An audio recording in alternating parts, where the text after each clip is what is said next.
Mesdames et messieurs, bonsoir. J'espère que vous allez bien. J'espère que vous vous portez bien. Je sais. On vous a manqué. Vous nous avez manqué, vous aussi. Les débats d'Algérie sont de retour. L'actualité algérienne est très compliquée, très complexe. Quelquefois, on est obligé de prendre un peu de recul pour faire des enquêtes, pour comprendre, pour parler à des sources, pour recouper, pour dialoguer, pour un petit peu trouver une certaine bouée de sauvetage dans cette mer agitée qui est devenue l'actualité algérienne. Trop de fake news, trop de désinformation. Les analyses et les décryptages sont de retour, les débats, mais surtout les invités de qualité que je remercie toujours énormément. Très peu de personnes ont le courage aujourd'hui de s'afficher, de parler, d'échanger, d'assumer leur position. C'est pour ça que je tiens absolument à remercier toutes les personnes qui acceptent notre invitation. Et aujourd'hui, pour le débat d'aujourd'hui, pour cette relance, pour cette nouvelle rentrée qui correspond à ce qui s'est passé dans notre pays à la suite de la célébration du 1er novembre, à certaines remises en liberté et aux nouvelles positions de Abdelmajid Tebboune, aux orientations, à la loi de finances qui va se signer prochainement. Nous allons vivre une fin d'année 2024 extrêmement houleuse et importante parce qu'elle préfigure de ce qui va se passer en Algérie en 2025. Pour débattre de tout cela, j'ai l'honneur et l'immense plaisir d'accueillir avec moi aujourd'hui Ali Aïdjoudi, président de la fondation Riposte Internationale, en toute honnêteté, l'une des rares fondations, associations encore en activité, malheureusement pas en Algérie, mais à l'étranger, ici à Paris, en France, pour défendre la promotion des droits de l'homme et la cause des détenus politiques et la problématique de la répression des libertés publiques et individuelles. Khoya Ali, merci beaucoup d'avoir accepté notre invitation. Merci Abdou. Bonsoir aux téléspectateurs et bonsoir mon ami Hassan Herash. Voilà, merci pour la transition Khoya Ali. Nous avons avec nous aussi aujourd'hui le professeur Hassan Herash, Rani An Kul Ta'rif comme on dit en arabe, qui n'est plus à présenter, un spécialiste en linguistique, mais aussi en économie, encyclopédie ambulante. Merci beaucoup Hassan. Longue vie à toi. Merci d'avoir accepté notre invitation et merci de participer toujours avec tes éclairages précieux. L'un des observateurs les plus avertis de l'actualité algérienne, je rappelle encore une fois. Merci d'avoir accepté notre invitation. Merci Abdou, merci Siali, un homme qui se donne vraiment totalement pour la cause des prisonniers, des persécutés. Et merci aux téléspectateurs qui nous regardent et qui acceptent justement nos points de vue. Voilà, donc cette semaine, ça a été marqué inévitablement. On ne peut que parler de ce qui s'est passé le 1er novembre. 1er novembre, c'était donc, on a fêté ce 1er novembre 2024, le 70e anniversaire du déclenchement de la Révolution. C'est une date symbolique. On a vu un défilé militaire impressionnant. On a vu des festivités militaires, on va en parler sur le pourquoi et le comment, mais on attendait, on pensait qu'il y aurait une réconciliation. Avant, il faut dire la vérité, moi, j'ai été bombardé par des informations. Durant les 2 ou 3 jours qui ont précédé le 1er novembre, on a voulu nous faire croire une annonce qu'un processus de réconciliation allait être mis en place pour libérer un grand nombre de prisonniers de détenus politiques. Au final, jusqu'à la veille, jusqu'au 31 octobre et jusqu'au même durant la journée du 1er novembre, on a comptabilisé 18 personnes qui ont été remises en liberté. Ce sont des détenus politiques, des détenus d'opinion. Voilà, Ali, je pense que tu es la personne aujourd'hui la mieux placée pour parler de ce dossier.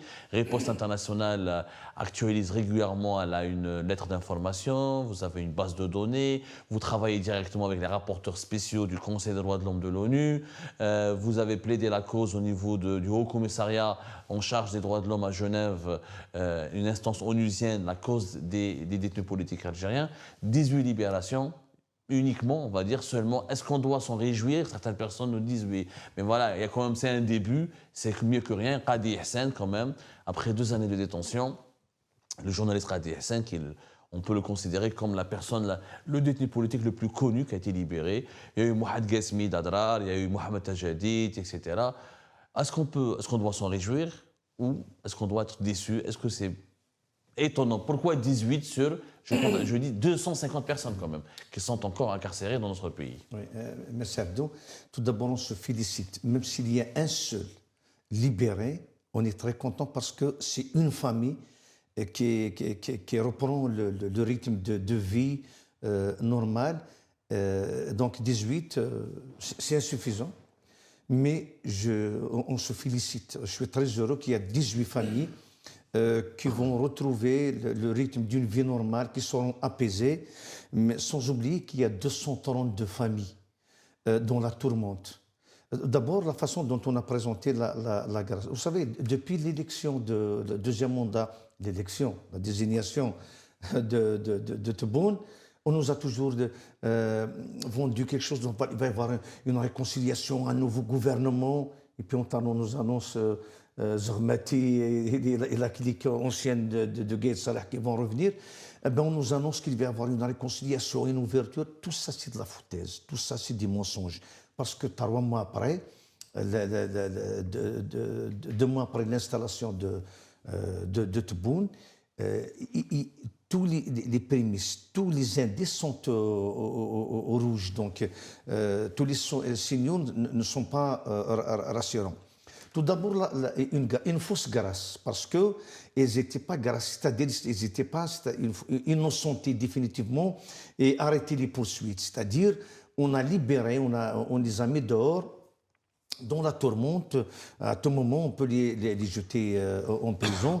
Ils n'étaient pas innocentés ou réhabilités. Un. Deuxièmement, on a laissé 250 familles dans la tourmente. Aucun communiqué. Toutes les familles essayent d'appeler des journalistes, des connaissances. Est-ce que peut-être mon père sera libéré, peut-être son époux, voilà. Et tout ça, aucune liste, aucune annonce. Aucune transparence. C'est-à-dire, on n'a pas d'État, on n'a pas un ministère de communication, on n'a pas un ministère de justice, on n'a pas une présidence. Pourquoi ces 18 personnes et pas les autres? Justement, c'est-à-dire, on a libéré sur quelle base? Moi, ce qui m'étonne, c'est que Mohamed Tafarka va sortir le 15 et il a purgé sa peine. Ils ne se sont même pas donné la peine de le libérer pour gagner quelques galons. Mohamed Tafarka, il est en prison pour une affaire qui est liée au mouvement d'autodétermination d'Akabylie, au mouvement MAC. C'est une accusation banale. Il n'a rien à voir avec la politique. C'est un culturaliste, c'est un militant associatif. C'est un activiste culturel de la cause berbère. Un homme de paix qui n'a jamais comploté contre son pays ni contre sa communauté.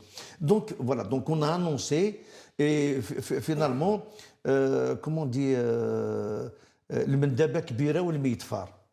Voilà. Finalement, tout ça pour ça. On annonce des trucs. Finalement, il y a eu 18 personnes. Aucun critère sur lesquels, pourquoi on a libéré ces 18 et pourquoi pas d'autres. Vous savez, il y a des femmes, il y a Kamira qui est en prison. Il y a Madame Gemar, il y a Jamila qui a écrit une chanson. Il a écrit une chanson. Et pourquoi on ne l'a pas libéré? Il y a le général Ali Rderi qui souffre depuis des années, maintenant plus de 5 ans. Et on n'a pas voulu. Pourquoi il n'a pas été? Est-ce qu'il a commis un crime? Est-ce qu'il a fait un coup d'État? Est-ce qu'il a volé? Est-ce qu'il a détourné comme les autres généraux qui sont en prison actuellement, accusés d'intelligence avec les services étrangers? Donc, j'estime que il y a la dame du Sud, Gemar. Il y a encore des femmes d'honneur qui sont en prison, qui n'ont pas été graciées. Je suis très heureux que Mohamed du Sud, qui depuis plusieurs années, qui est en prison, qui a été emprisonné injustement, qu'il a été libéré. Mais pour moi, ça reste une fausse grâce, surtout qu'il est hypocrisie du pouvoir. Pourquoi on ne peut pas croire ce pouvoir? Tant qu'il n'a pas montré patte blanche, de bonnes intentions. Vous savez, mercredi, alors ils annoncent la libération des détenus, et mercredi, Kamira a passé la nuit dans le commissariat de police à Sidi. Non. À Alger. Bien sûr, il a pas, pour une simple forme, il est allé déclarer justement, faire une déclaration de perte, et finalement, on lui a dit que voilà, le dossier n'a pas été nettoyé, tu as encore des... Il a passé la nuit, il a été harcelé.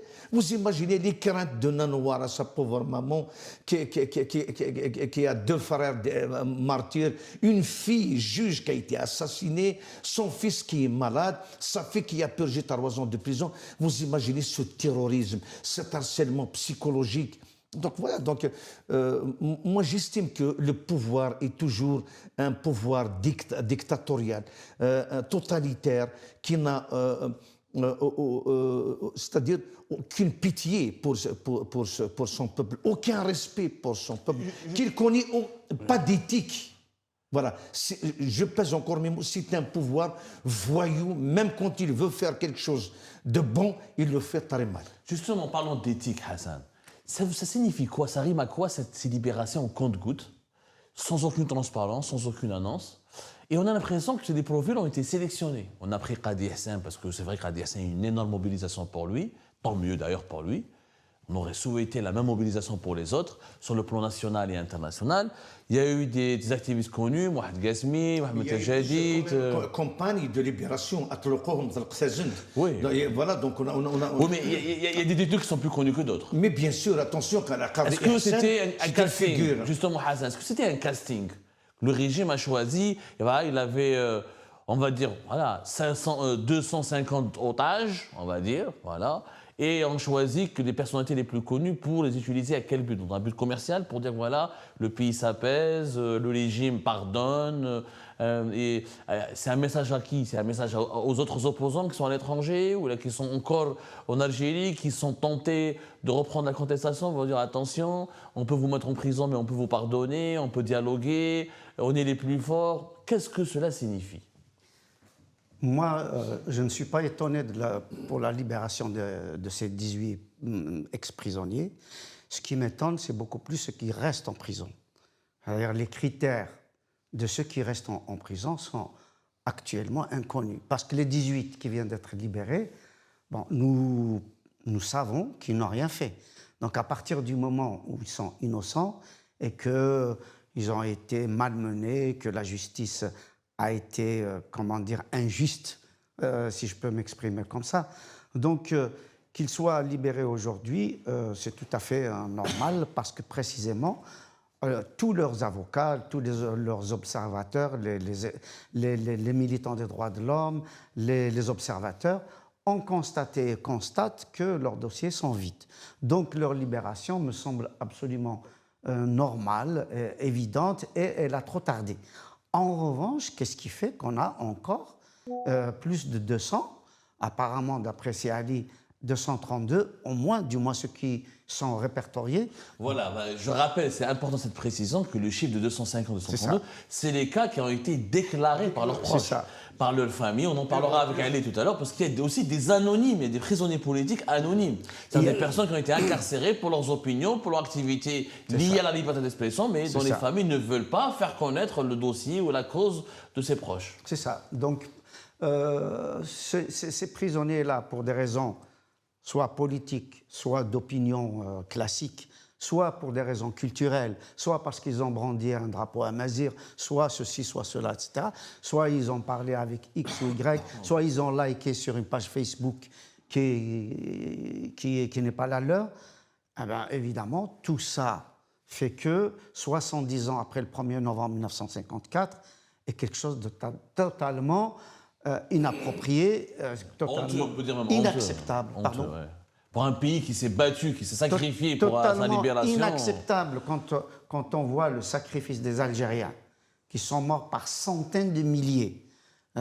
Et le régime lui-même, il annonce le chiffre de 1 500 000. Bon, même s'il n'y a pas 1 500 000, parce que les historiens parlent de 300 000, 500 000, voilà. Ça, peu importe. On ne va pas faire une comptabilité macabre. Il y a eu des crimes de guerre, il y a eu des crimes contre l'humanité pendant toute cette période coloniale. Mais alors, pourquoi reprendre les mêmes méthodes? Pourquoi arrêter de façon arbitraire des citoyens algériens dont beaucoup ont eu leur père ou leur frère, etc., morts au champ d'honneur? C'est le cas d'Hassan El-Qadri, c'est le cas de dizaines d'autres, etc. Mais ça ne fait pas d'eux des super Algériens. Évidemment, le traitement devrait être exactement le même pour tout le monde. Mais 70 ans après Abdou, 70 ans après le 1er novembre 1954, il y a quelque chose de totalement anormal, de totalement irréfléchi, et ça ne peut plus dire comme ça. Je vais dire, c'est vraiment le monde à l'envers. C'est quoi l'Algérie? Le régime fonctionne comment selon toi, Hassan? C'est une manière de mettre les gens en prison, c'est pour terrifier une population, pour asseoir son pouvoir à tout prix, pour une sorte de faire taire tout le monde. C'est quoi? Cette répression obéit à quoi? Parce qu'il n'y a plus de Hirak, il y a plus. Ça fait 4 ans depuis les dernières manifestations remontent à 2021. On est maintenant 4 ans. Les élections présidentielles sont passées. Le deuxième mandat a été validé dans la douleur, certes, mais dans la tourmente, mais il a été validé. Pourquoi garder encore les gens en prison? Le régime a peur de quoi? Il a peur d'un retour à la contestation, ou il veut continuer. Donc l'option de la répression, elle ne sera pas abandonnée par le régime? Moi, personnellement, Abdou, là, on vient de parler des symptômes. Maintenant, puisque tu poses la question sur les causes, moi, ma conviction, elle est très simple. C'est qu'il y a un système politique, un système sécuritaire, un système militaire, un système administratif qui fait que aujourd'hui, dès qu'il y a une incartade et qu'il ne plaît pas à un centre de décision, parce que l'Algérie, malheureusement, n'a pas un pouvoir bien déterminé, mais il a plusieurs centres de décision. C'est un pouvoir multicéphale. Et il y a malheureusement une tradition. Depuis 1962, et particulièrement depuis 1965, il faut dire une chose, et rappeler toujours les faits historiques, c'est que Houari Boumediene, de son vrai nom, Mohamed Boukharbouba, a installé un système, je dirais, maladif, complètement, plus que schizophrène. C'est un système de secret, un système de répression, un système où personne n'a le droit de s'exprimer, ou un système qui élimine les opposants, et physiquement et politiquement, un système qui perdure jusqu'à aujourd'hui et qui emprisonne les dirigeants d'aujourd'hui. Moi, je dirais que Abdelmajid Tebboune et ses équipes et l'ensemble des institutions sont tous prisonniers du système Boumediene, et qui a été renforcé par Gaïd Salah. Donc, c'est un système paranoïaque où tout est suspect, des soupçons pour tout le monde. Vous avez parlé tout à l'heure du général Rdiri. Le général Rdiri, c'est tout simplement une victime de la parano institutionnelle. Parce qu'on s'imagine que, ça y est, puisque c'est un général, c'est un éléphant qui va rentrer dans un magasin de porcelaine et qu'il risque d'éliminer tous ceux qui sont autour.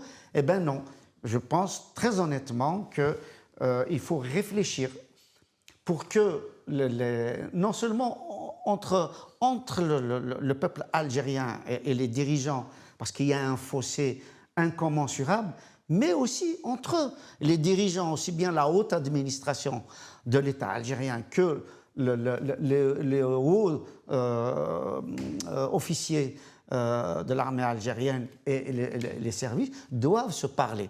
Parce qu'il y a une méfiance entre eux. C'est un système où la méfiance est l'âme de ce pouvoir. Donc comment rétablir la confiance? En citant le cas de Ali Rdiri, qui n'a pas été encore libéré, moi, je ne veux pas être rabat-joie. Naturellement, je ne veux pas être rabat-joie. Je me félicite, je me réjouis. J'étais très heureux pour les 18 détenus qui ont été remis en liberté, etc. Mais 18 hirondelles ne font pas le printemps. Voilà, 18 hirondelles ne font pas le printemps, mais aussi, ce qu'on a remarqué, je ne sais pas si vous serez d'accord avec moi, c'est qu'aucune de ces personnes qui ont été libérées n'a pris la parole. Ben oui. Il n'y a pas eu de prise de parole, notamment de Qadi Hassan. Qadi Hassan, pour lequel il y a eu une énorme mobilisation. Est-ce que ce n'est pas étonnant qu'il n'y ait pas eu de prise de position, de parole de la part de Qadi Hassan? Pourquoi ce silence-là? Et est-ce que ce silence ne fait pas l'objet d'un diktat qui a été imposé à ces personnes qui ont été libérées? Je reformule pour être totalement honnête avec vous. Les 18 personnes ont été libérées parce qu'elles ont accepté. Dans leur cellule, on est parti les voir, on leur a dit vous serez libres à la seule condition que vous fermez vos gueules, que vous ne reprenez pas le militantisme, que vous n'allez pas vous prendre des positions, que vous n'allez pas vous exprimer. Dans le cas de Ali Rdiri, ce que je connais du personnage, c'est que c'est quelqu'un qui est un dur à cuire, qui n'a jamais accepté de dealer avec le pouvoir et qu'il n'aurait jamais accepté de se taire et que s'il était sorti de prison, il aurait repris sa liberté de parole, il aurait dit des choses. Et c'est peut-être pour cette raison-là qu'on n'a pas voulu libérer Ali Erdely, qu'on a choisi d'autres personnes qui ont accepté de faire des concessions. Est-ce que c'est une lecture qui peut être véridique? Je n'ai pas d'informations à 100%. J'ai des sources comme ça, je n'ai pas pu recouper tout, mais vu que personne n'a voulu parler, ne s'est exprimé, notamment Qadi Hassan, on aurait aimé au moins, moi je m'attendais à ce qu'au moins ils disent merci pour tout le monde, votre mobilisation, et voilà ce que j'ai vécu, voilà. Ouais. Toi qui es dans le domaine, tu es en contact avec les familles des détenus politiques, tu as plus de connaissances que nous de ces dossiers-là. Est-ce que ce n'est pas une lecture qu'on pourrait adopter aujourd'hui? Écoutez, habituellement, il y a des chaînes de télévision, notamment Berber TV, qui se présentent devant les prisons, donc qui discutent avec les prisonniers, donc les prisonniers, les détenus libérés, donc ils prennent la parole, Et cette fois-ci, tout a été fait en catimini, dans le silence le plus absolu. Et il faut qu'on sache une chose. Tout d'abord, il y a beaucoup de citoyens, de personnes qui sont interdites de quitter le territoire algérien. Ils sont de la diaspora. On est en contact avec eux, on échange, et ils refusent qu'on parle d'eux. On refuse. Ils refusent qu'on parle d'eux. Il y a des détenus. Je vais vous faire une confidence, je ne citerai pas de nom. Au moins 3 fois, nous avons annoncé sur notre site qu'il y a X, Y, Z qui a été arrêté telle date par la police. Il y a eu il a été toute une équipe de police, de gendarmerie qui s'est déplacée au domicile. Et donc on annonce. Tout d'abord, quand on annonce, c'est une manière de sécuriser la personne pour qu'on ne le laisse pas dans l'anonymat. Parce qu'une personne est plus en danger quand on ne parle plus d'elle. Et il risque la torture. Nous connaissons ce régime qui a torturé Karim Tabou, qui l'a annoncé, le jeune qui a été violé. Eh bien, leurs familles nous ont demandé. Certains sont au Canada. Certains sont en France, certains sont encore en Algérie et certains sont encore en prison. Ils nous ont demandé gentiment de retirer le nom de leurs enfants sur notre site. Parce que ça peut aggraver la situation. Moi, j'ai compris. Parce que des fois, la même personne, le parent du même détenu, qui nous interpelle justement pour nous annoncer son arrestation, et on relie l'information, la même personne qui nous appelle 2-3 jours après pour nous dire, écoutez, donc la famille, après échange, on a jugé qu'il ne faut pas. Tout simplement parce que souvent on leur dit, vous parlez, ça va être encore plus grave pour vous. Alors ils préfèrent, pour ne pas subir la foudre des forces de répression, ne pas parler, c'est-à-dire subir dans le silence, parce que s'il parle, ça va encore s'aggraver. Moi, je pense que d'abord, Qadi Hassan, il y a une grande mobilisation pour lui. On se réjouit qu'il est dehors, qu'il est libre. Lui, journaliste, qui est responsable d'une radio, qui non seulement il s'exprime, mais il donne la parole aux autres. Et tout d'un coup, depuis 4 ans, il n'y a même pas un petit communiqué de presse pour remercier les gens. Je ne me considère pas parmi ces gens. De toutes les personnes, pour une reconnaissance à toutes les organisations, les personnes, les journalistes, les personnalités qui se sont solidarisées. Donc, je pense qu'ils sont encore sous pression et ils sont Est-ce qu'on peut parler, dans ces conditions, d'une libération conditionnelle? Parce que là, les éléments qui ont été fournis par Ali, les éléments que j'ai fournis dans mon analyse, encore une fois, ce ne sont pas des informations que j'ai pu confirmer à 100%, mais il y a des indices qui indiqueraient, qui témoigneraient d'une négociation qui a été menée préalable à ces libérations, que la condition qui a été posée, vous quittez la prison, mais vous fermez vos gueules. Sinon, vous restez en prison. D'ailleurs, c'est le même procédé qui est utilisé par le régime depuis l'affaire de Rachid Redekez.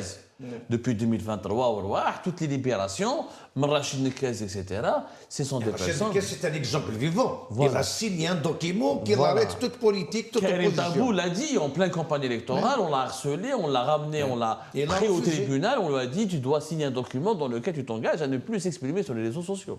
Donc le régime veut avoir le silence de tout le monde. C'est cela l'objectif, Hassan? Ce que je peux dire, c'est que moi, personnellement, je ne maîtrise aucun dossier.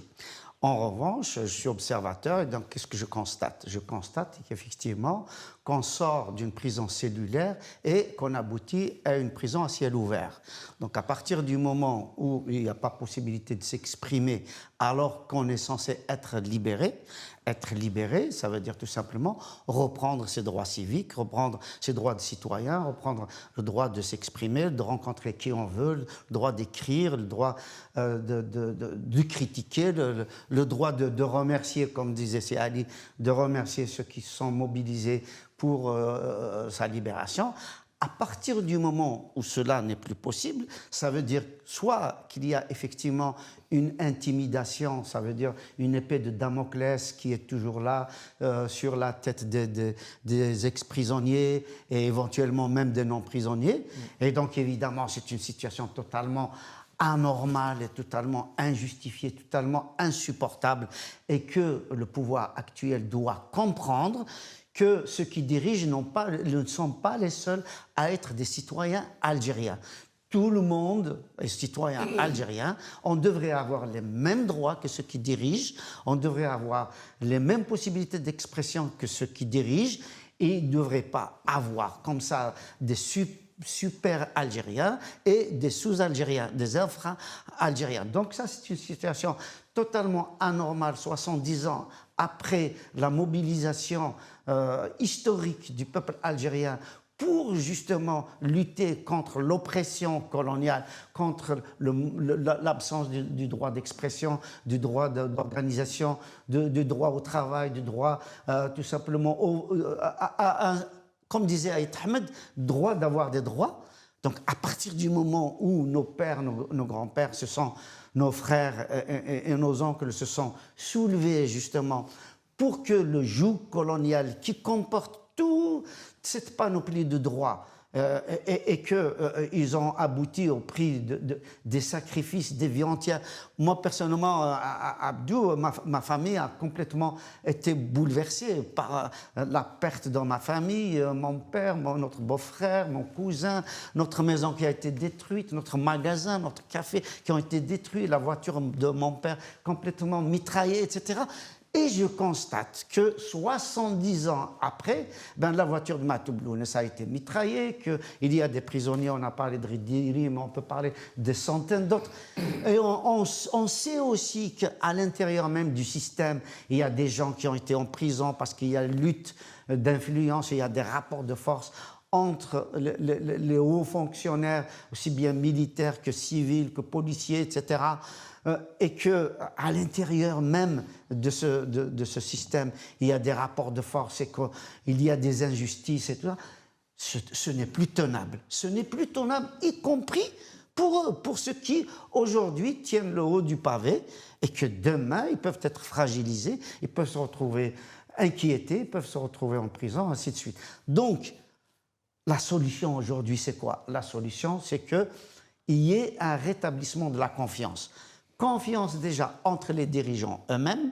Il doit y avoir un dialogue sérieux entre eux-mêmes, lequel dialogue doit déteindre sur l'ensemble de la société et donner... Bon, on est loin entre cette option. La posture actuelle du régime indique qu'on est vraiment loin. Mais il faut y travailler. Il faut y travailler, mais elle est justement... Pourquoi le régime veut absolument le silence de tout le monde? Tout simplement. Bouteflika, il a bien régné 20 ans avec un certain seuil de liberté publique et individuelle qui était là. Bouteflika, je me rappelle, on faisait le plateau de télévision que j'anime aujourd'hui, je le faisais à Alger. Il y avait les caricaturistes, il y avait Riles Aïnouch, il y avait Maz, il y avait Dilem, il y avait... Aujourd'hui, on a un tebbouz avec ça. Il n'y a ni liberté, ni télévision, ni plateau, plein de prisonniers. Si tu sors de prison, tu dois fermer ta gueule, tu peux plus t'exprimer sur les réseaux sociaux, tu dois donner des engagements que tu vas pas partir à l'étranger pour critiquer le régime, sinon tu retournes en prison.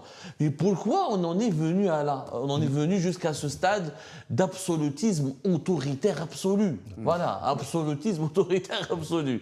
Voilà, c'est un peu, peut-être, je sais pas quoi, j'essaie d'inventer des mots, mais c'est une réalité. Voilà, tout à l'heure, quand on discutait avant l'émission, on a parlé de Slimane Amirat, paix à son âme. Eh bien, dans une allocution, il a dit, vous savez, Boumediene, à l'époque, il nous a dit, si vous parlez, vous serez emprisonné. Et Chedli, après, il nous a dit, si vous ne parlez pas, je vais vous emprisonner. C'est le même scénario.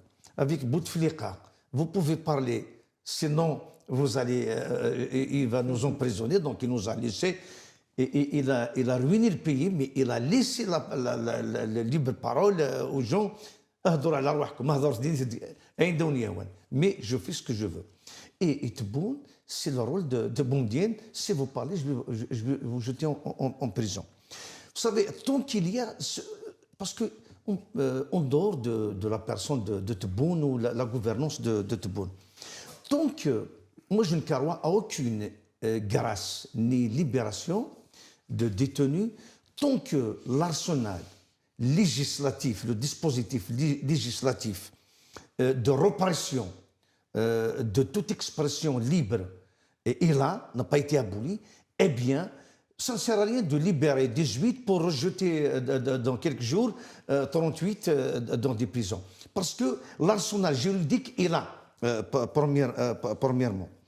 Et deuxièmement, est-ce qu'il y a eu une véritable enquête, par exemple, pour les incendies ou l'assassinat de Jamal Ben Smaïl? Le procès, au lieu de dire le procès des gens qui ont brûlé l'Arba'a Thirathan, on a dit le procès de l'Arba'a Thirathan. Il y a eu plus de 250 morts à l'Arba'a Thirathan, et au lieu de chercher quels sont les gens qui étaient derrière ce crime, eh bien, il y a eu 38 condamnés à mort. Tu es aussi dans le lot, Abdo. 38 condamnés à mort et aucun procès équitable. Des gens qui n'étaient pas présents à l'Arba'a Thirathan le jour de l'assassinat de Jamal, Allah yarhamou, ils étaient condamnés. On nous a montré des photos, des vidéos de personnes qui étaient à l'intérieur, qui étaient complices, ils étaient de la police et au jour d'aujourd'hui, ils sont libres. Il y a aussi, quand on parle de la libération, vous savez, il y a une jeune fille Wafia qui organise des excursions. Elle est harcelée. Chaque jour, elle lance des SOS. Une fille, son tort, c'est qu'elle aide les familles des détenus. Une jeune fille très jeune, elle est harcelée. Elle est pourchassée par les forces de sécurité. Le pauvre Marzouk Touati qui a été emprisonné plusieurs fois. Est-ce que vous avez entendu Marzouk Touati depuis au moins 2 mois? Ben, il est emprisonné chez lui. Il ne peut pas parler, on ne peut plus le contacter, il n'a plus de téléphone, il n'a plus de compte Facebook, il ne reçoit rien du tout. Il est libre, soi-disant, mais il est emprisonné, il est en résidence surveillée. Il y a Qadr Chouicha, son procès la semaine passée. Sa femme Jamila, que je salue cette famille de résistants, a été empêchée d'assister au procès de son mari. Vous savez, il y a des pratiques d'une mafia. Moi, je ne crois pas à cette grâce qui est incomplète. Grâce pour dire que la générosité de ce pouvoir qui a libéré 18 personnes, vous savez, libérer l'Algérie, libérer le peuple. Il faut abolir, dégommer tout ce législatif, cet arsenal législatif qui incrimine l'action politique. Laisser libre les militants politiques. Libérer la parole. Miramou Knachi est convoqué des fois au même jour par 3 tribunaux. Oran, Alger, Bidjaya. Il doit se couper en Taroua pour assister à tous ces procès. Il est harcelé. Vous savez, l'harcèlement psychologique est plus violent que la violence, la torture physique. C'est pour ça que le pouvoir, c'est comme le sourire du crocodile. On a beau croire qu'il est en train de sourire, mais c'est un prédateur qui nous attend au virage. Tout a été terrassé, tout est interdit. Et vous savez, on n'a qu'à jeter un coup d'œil sur les réseaux sociaux. Maintenant, tout le monde est devenu écologiste. On parle des oiseaux, de la beauté de la nature, de la beauté de la vie. Tout le monde a peur de s'exprimer sur les sujets. On ne peut même pas partager, y compris ceux de la diaspora. C'est encore pire pour les gens de la diaspora, qui ne partagent même pas un post sur les détenus politiques. Les détenus politiques sont abandonnés et par les gens de l'intérieur et encore pire par les gens de l'extérieur. Et tout ça, c'est la violence du pouvoir qui a fait que tout le monde a peur, tout le monde attend son tour pour être emprisonné. Alors, pour faire une conclusion, ce maintien de cette logique autoritaire totalitaire, c'est-à-dire pas de liberté, je vous écrase, je mets les gens en prison, celui qui parle, qui rouvre encore sa gueule, je le remets en prison. Elle reflète quoi, Hassan? Est-ce qu'elle reflète un régime qui est en force, qui domine, qui a tout gagné, il a dominé, il a gagné son bras de fer avec le Hirak, il sort gagnant d'une séquence de remise en cause générale de son existence, de sa légitimité, ou ça reflète un régime qui a au contraire peur, c'est la peur qui le motive c'est comme la bête blessée qui se bat, qui griffe tout ce qui est autour d'elle parce qu'elle n'a pas envie de mourir. Moi, je pense qu'un pouvoir paranoïaque, c'est toujours un pouvoir faible. Parce que précisément, la seule force qu'il utilise, c'est l'oppression, c'est l'emprisonnement, c'est l'utilisation de la justice à des fins politiques, l'utilisation des services secrets à des fins politiques, de la police à des fins politiques, etc. Donc, si c'était un régime fort, et il se contenterait justement de gérer les affaires de l'État, les affaires de la société de façon apaisée. Et donc de faire confiance aux citoyens. À partir du moment où on ne fait confiance à personne, à ce moment-là, effectivement, on sort ses griffes parce qu'on sait très bien qu'on n'a pas une légitimité, qu'on n'a pas justement sa place, qu'on n'a pas une estime de soi parce que précisément, ce n'est pas la place qu'il faut, l'homme qu'il faut à la place qu'il faut, ainsi de suite. Donc, par rapport à la question que tu poses et celle que tu as posée précédemment, par rapport à Bouteflika, contrairement à ce qu'on peut dire, Bouteflika n'a fait que renforcer ce système. Parce qu'il est venu quand? Il est venu au moment où la démocratie allait éclore. Il y avait 7 candidats. Il y avait Ahmed, il y avait Mehri, il y avait Hamrouch, etc. Et puis, on l'appelle, je suppose, sous la pression des Émirats arabes unis, on fait pression sur les services algériens, sur l'armée algérienne, sur les hauts fonctionnaires algériens, sur les décideurs algériens, pour que Bouteflika passe. Il est resté 20 ans. Il a quand même eu le temps de faire une constitution qui libère la société, qui libère la parole. Il a fait la crise de 2016, où la langue amazigh a été reconnue en langue nationale. Il a fait une constitution vraiment à sa guise. Et puis, il a institutionnalisé la corruption. Bouteflika est responsable de ce qui est advenu. La preuve, c'est qu'il voulait faire un 5e mandat, et ceux qui étaient autour de lui voulaient continuer un 5e mandat.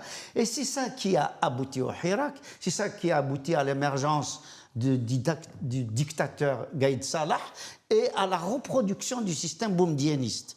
Donc, malheureusement, cette réhabilitation du système boumedien fait que aujourd'hui, les gens qui nous dirigent, et ça répond à ta question, fait qu'ils pensent que seule l'oppression, seule la coercition, seul le despotisme peut être un moyen de gestion de la société.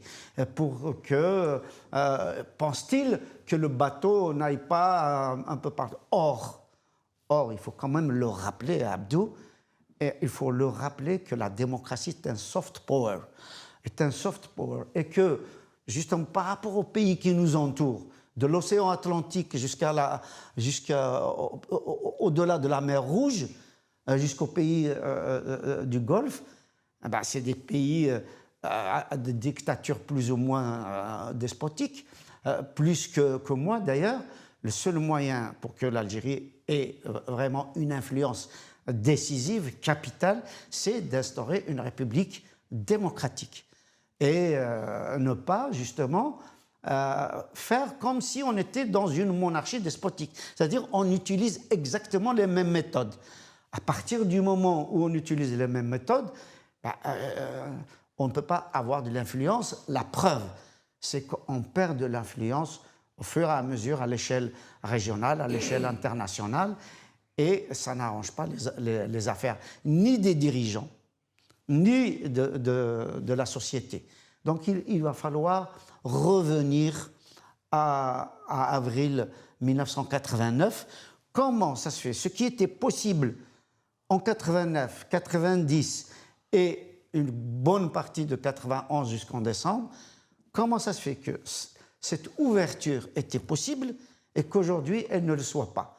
Il faut qu'on revienne à 89 et puis sans évidemment calcul, parce que même en 89, on a vu que c'était une récréation, qu'on a tout fait pour détourner justement cette ouverture politique. Aujourd'hui, il appartient à Abdelmajid Tebboune et son équipe et l'ensemble des décideurs, puisqu'ils parlent de dialogue.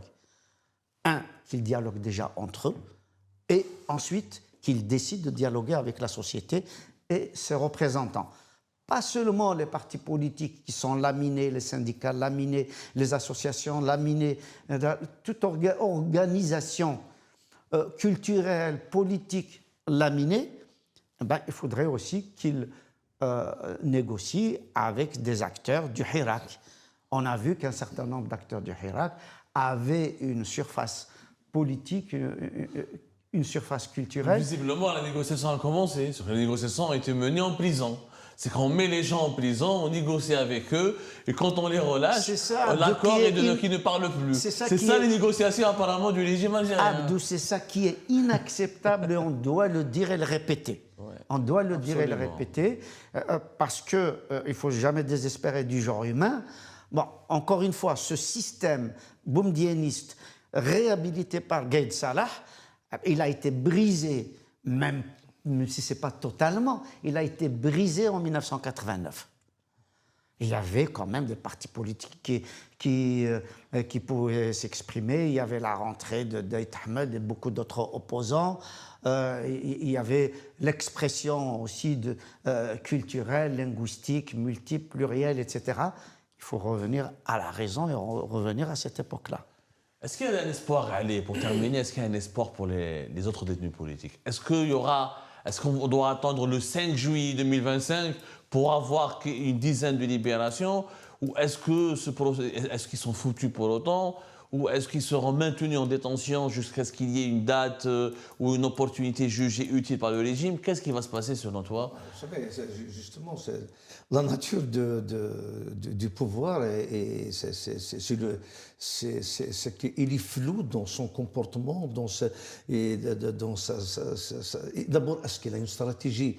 Est-ce qu'il a une vision? C'est qu'il vit jour le jour, il se venge du peuple, il se venge de ceux qui n'acceptent pas ou ne sont pas soumis à son dictat. Vous savez, le 1er novembre, ils ont organisé un défilé militaire. Et donc aujourd'hui, la seule institution dont le pouvoir est fier, c'est l'institution militaire. Mais pourquoi on n'est pas fier de notre système sanitaire?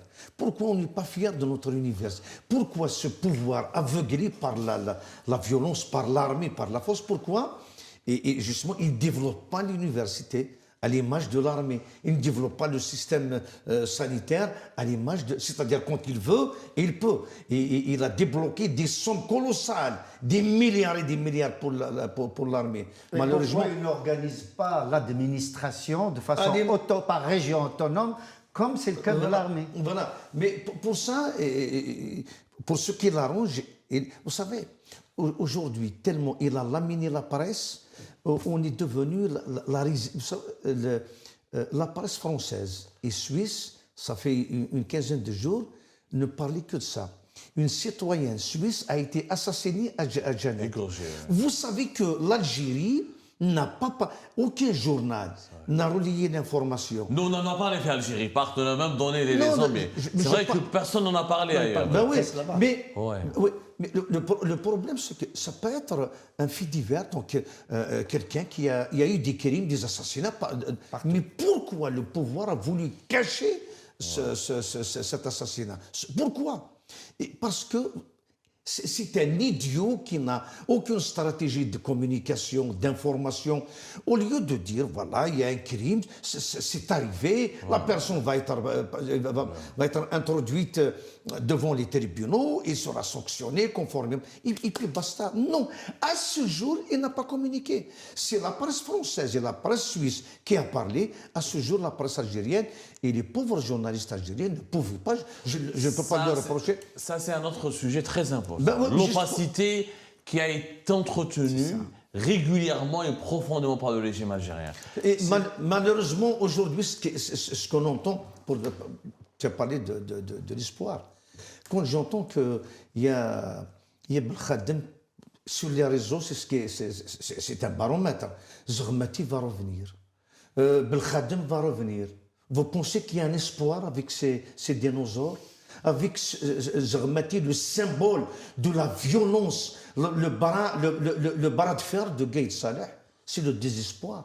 On ne va pas mentir à notre peuple ou à nous-mêmes pour dire qu'il y a de l'espoir. Tant que le pouvoir est dans une logique de violence, de répression, il n'y a aucun espoir. L'espoir, c'est le peuple qui doit le provoquer et c'est seulement se révolter contre ce système dictatorial. Merci beaucoup Ali, merci beaucoup mon ami Hassan, merci beaucoup pour votre engagement, pour votre participation, pour votre entrain, pour votre... Juste un dernier mot. C'est la raison pour laquelle, moi, depuis très longtemps, depuis de nombreuses années, Ali en est témoin, je pense que l'immobilisme, le blocage, le refus justement du changement en Algérie, il est beaucoup plus d'ordre psychologique que politique. Il n'y a pas d'idéologie à défendre. Il n'y a plus rien. Donc, qu'est-ce qui se passe? Les gens qui peuvent procéder au changement ont peur d'eux-mêmes, ont peur qu'il y ait un changement, ont peur de perdre leur place, leurs privilèges, etc., ont peur des autres. Et c'est cette peur-là qui doit être levée, travaillée. Merci beaucoup Hassan, merci beaucoup mesdames et messieurs. Restez connectés, nous allons revenir peut-être tout à l'heure, dans les jours à venir avec d'autres débats, d'autres plateaux, d'autres invités. On fera de notre mieux pour justement sortir de cette opacité et vous éclaircir un peu, parce que l'Algérie malheureusement avec ce régime est en train de devenir, elle est devenue d'ores et déjà une chambre froide et sombre. Or notre Algérie mérite beaucoup mieux, vraiment elle mérite mieux. C'est comme ça, et à tout à l'heure.